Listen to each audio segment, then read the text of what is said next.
On behalf of my whole family, I'd like to thank the Academy for this evening, for bringing us together to remember my father, and special thanks to Frank Pearson and Bruce Davis and Randy Haberkamp, who took such care in planning this tribute.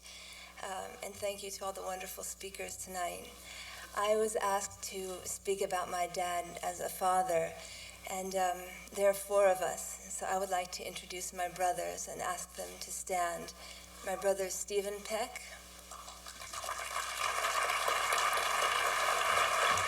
my brother Harry Peck,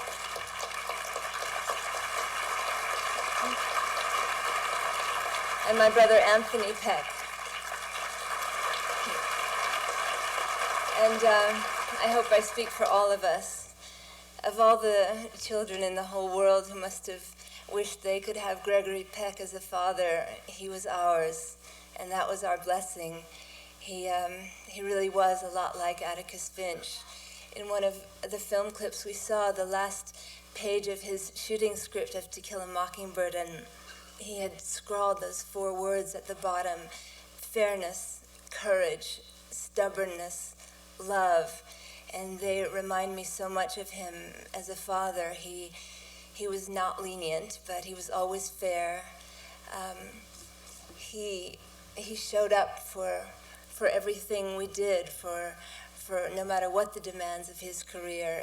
When he came home from the set, he would be in our rooms doing homework with us, and on his days off, he would load us all into the station wagon and with the dogs and Kentucky Fried Chicken and drive us to Zuma Beach and romp in the waves with us all day and throw the football and build a bonfire in the evening and then carry us back into the car. He was always that present. He was there at Stephen's wrestling meets and later at his events for the Vietnam vets. He was at all of Carrie's leadership triumphs and his parachute jumps. He was at all of Anthony's plays at Amherst and Juilliard. He was there for just about every single thing I ever did. You had to be careful not to ask my dad too much because he would say yes, whether it was for us or for any cause that he felt was just, where he could be of service. He would show up, whether it meant going across the world or maybe corresponding with a student for months. My father placed a great deal of value in the importance of education. He was strict with us about our studies. At one time, I was at boarding school in Europe with Anthony while my father was making The Omen and a couple of other films there. And I used to receive these very thick letters from him in my dorm room that he wrote on yellow legal-size paper, and they were usually between 15 and 20 pages long. And I think, oh no, what have I done?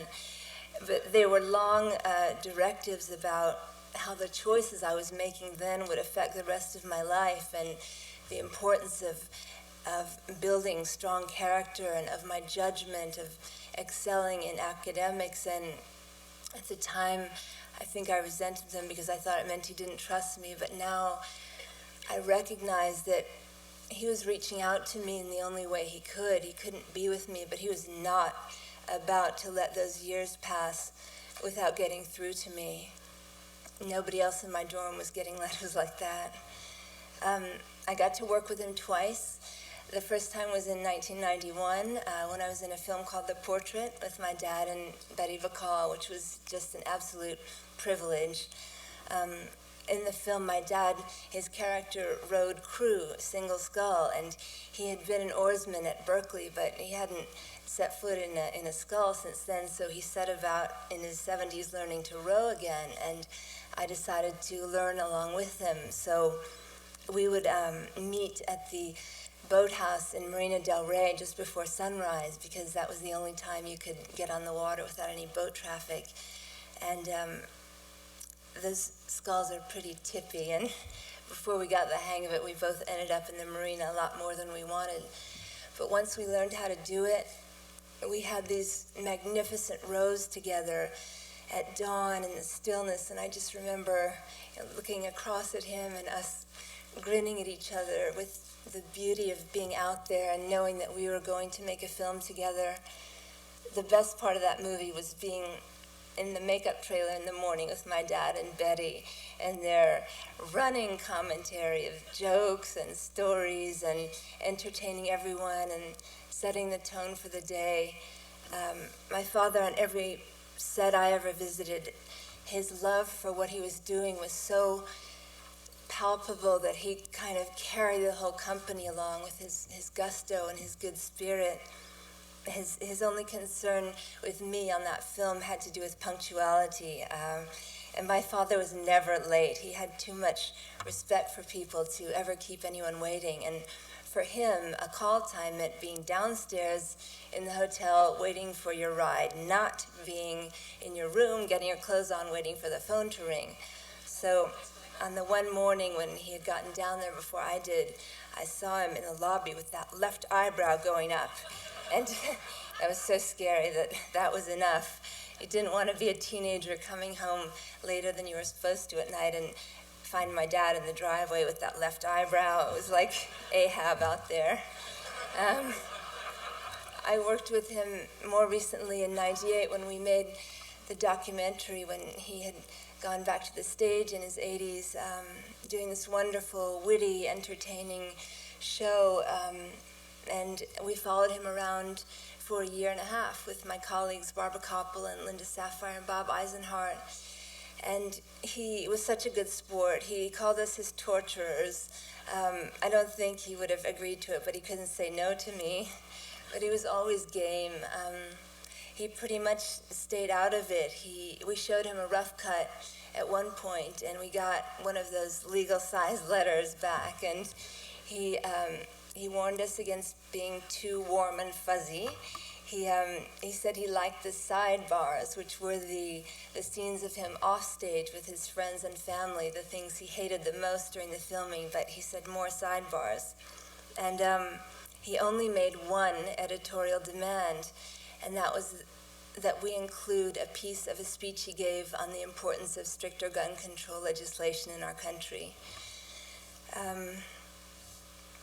I think that in my father's magnificent life, which he lived so fully, and his great career, there were two momentous occasions that stood out above all the rest. And the first one was in 1952 when he met my mother, Veronique. She was the love of his life. She was his partner in every way. She rehearsed every line of every script he ever did with him. She went to every location. She never left his side. He just adored her. I remember being at their house some evenings when they would be going out to an event, and my father would always be dressed early in his black tie behind the bar, just so handsome, pouring a glass of champagne for whoever was there, listening to Frank, and just waiting for that moment when my mother would appear in her beautiful dress. He was so proud of her. He loved it when other people would recognize her charm and her beauty and her intelligence. He admired her, he adored her, she made his life. The other momentous occasion was in 1961 when Alan Pakula and Bob Mulligan sent him the book To Kill a Mockingbird. And that became the defining role of his career. And it could not have happened were it not for the author of that magnificent novel. She became a lifelong friend to our family. I named my son Harper for her. She has traveled here by train from Monroeville, Alabama, to be with us tonight, and I would like to introduce you to Miss Harper Lee.